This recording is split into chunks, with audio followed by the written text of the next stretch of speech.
Hi friends, ಹೇಟೆ ಶವನ್ಗೆ ಸ್ವಾಗತ.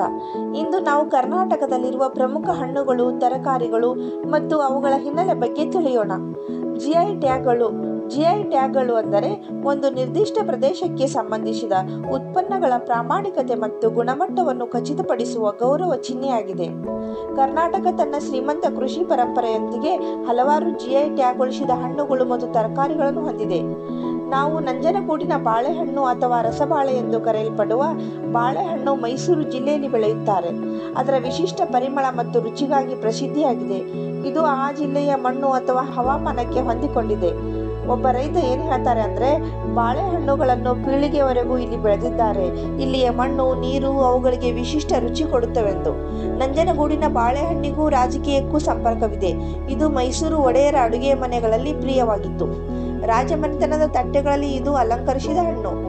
ಮುಂದೆ ನಾವು ನೋಡುವುದಾದರೆ ಹಾವೇರಿ ಜಿಲ್ಲೆಯ ಬ್ಯಾಡಗಿ ಮೆಣಸಿನಕಾಯಿ. ಇದು ತುಂಬಾ ಕೆಂಪು ಬಣ್ಣ ಮತ್ತು ಮೃದುವಾದ ತೀಕ್ಷ್ಣತೆಗಾಗಿ ಪ್ರಸಿದ್ಧಿಯಾಗಿದೆ. ಭಾರತೀಯರ ಅಡುಗೆ ಮನೆಗಳಲ್ಲಿ ರಾಜನಂತೆ ಎದ್ದು ಕಾಣುತ್ತದೆ.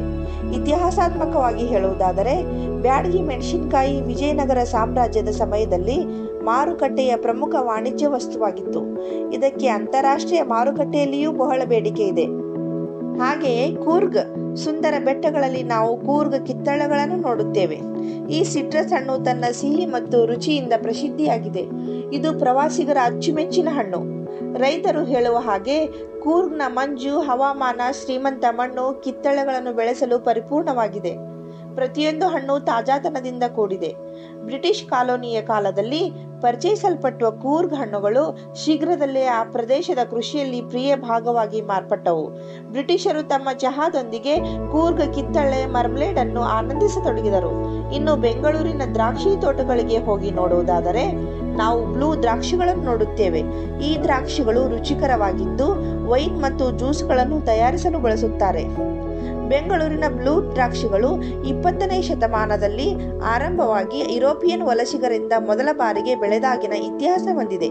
ಅವರ ಯಶಸ್ಸು ಆ ಪ್ರದೇಶದಲ್ಲಿ ಹಲವಾರು ದ್ರಾಕ್ಷಿ ತೋಟಗಳ ಸ್ಥಾಪನೆಗೆ ಕಾರಣವಾಯಿತು. ಬೆಂಗಳೂರು ವೈನ್ ಉತ್ಪಾದನಾ ಪ್ರದೇಶವಾಗಿ ಪ್ರಸಿದ್ಧವಾಯಿತು. ಕೊನೆಗೆ ನಾವು ಗುಲ್ಬರ್ಗಾ ಹೊಲಗಳಿಗೆ ಹೋಗೋಣ. ಇಲ್ಲಿಯ ತೊಗರಿಬೇಳೆ ಪ್ರಸಿದ್ಧವಾಗಿದೆ. ಈ ತೊಗರಿಬೇಳೆ ಪ್ರೋಟೀನ್ ಅಂಶ ಹೊಂದಿದೆ. ಎಲ್ಲರ ಮನೆಯ ಸಾಂಬಾರಿನಲ್ಲಿ ಮಿಂಚುತ್ತದೆ. ಇಲ್ಲಿಯ ಮಣ್ಣು ಕ್ಯಾಲ್ಸಿಯಂ ಅಂಶ ಹೊಂದಿದೆ. ಬೆಳೆ ಬೆಳೆಯಲು ಗುಣಮಟ್ಟ ಹೊಂದಿದೆ.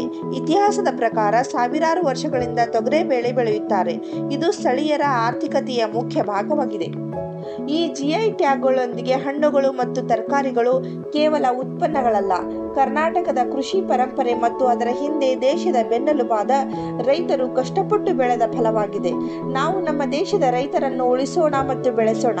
ನಿಮಗೆ ನಮ್ಮ ಚಾನಲ್ ಇಷ್ಟವಾದರೆ ಸಬ್ಸ್ಕ್ರೈಬ್ ಮಾಡಿ. ಈ ವಿಡಿಯೋ ನಿಮಗೆ ಇಷ್ಟವಾದರೆ ಲೈಕ್ ಮತ್ತು ಶೇರ್ ಮಾಡಿ. Thank you.